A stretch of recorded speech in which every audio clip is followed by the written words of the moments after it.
Have you ever felt the eerie sensation that you're not alone, even in the middle of nowhere? Fishing trips often promise serenity and adventure, but for two lifelong friends, a quiet night on the water turned into a chilling encounter they'll never forget. Mike and Ethan, best friends since kindergarten, shared a love for fishing. One crisp autumn evening, they decided to take out Mike's boat, a Rinker 290 Express cruiser, complete with a cozy sleeping cabin, onto Lake Michigan. The first few hours were uneventful. They anchored in a secluded area, enjoying the calm waters and catching a few fish. By midnight, the chill of the night crept in, and they decided to sleep. The gentle sway of the boat soon lulled them into a light slumber. Around 2 a.m., Mike woke to the faint hum of an engine.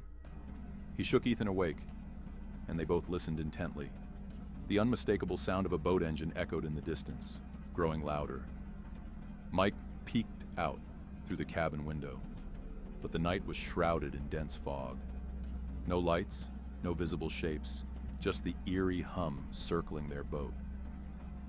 "Maybe it's just another fisherman," Ethan murmured, trying to calm his nerves. But the sound disappeared as quickly as it had come. An hour later, the engine noise returned, this time louder and closer. Mike grabbed a high-powered flashlight and scanned the water. Through the mist, he caught a glimpse of a shadow, a boat, moving without lights. A chill ran down his spine. Panic set in. They started their engine and sped off, putting as much distance as possible between them and the mysterious vessel. After about 15 minutes, they anchored again, relieved to think they'd escaped. Exhausted, they tried to sleep, but their nerves wouldn't settle. Around 4 a.m., Mike woke to the unmistakable sound of footsteps on the deck. Frozen, he listened closely before nudging Ethan awake. "Do you hear that?" he whispered. Ethan nodded, his face pale.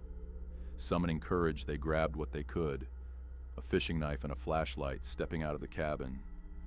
Standing at the stern of their boat was a man in a hooded jacket, his face obscured by shadows.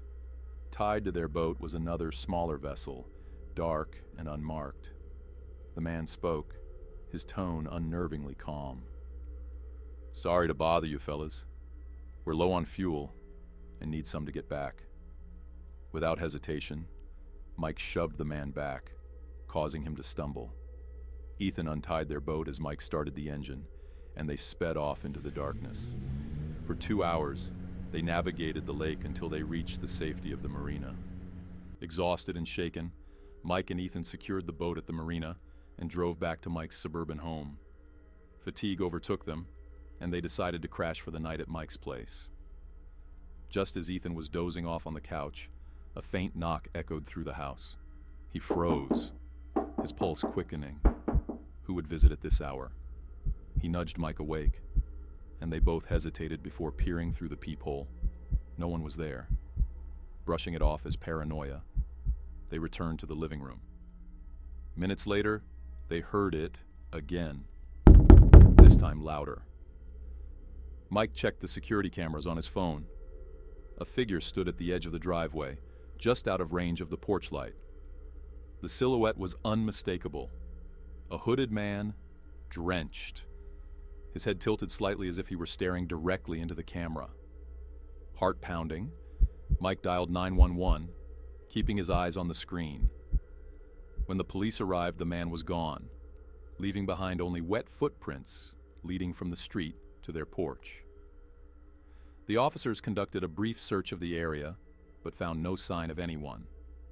After the police left, Mike and Ethan checked the boat's docked position on the marina's live feed. To their horror, the smaller, unmarked boat was tied up just a few slips away. Unable to sleep, they packed up and left town for a few days, shaken to their core. The mysterious man was never seen again, but the memory of his haunting persistence lingers.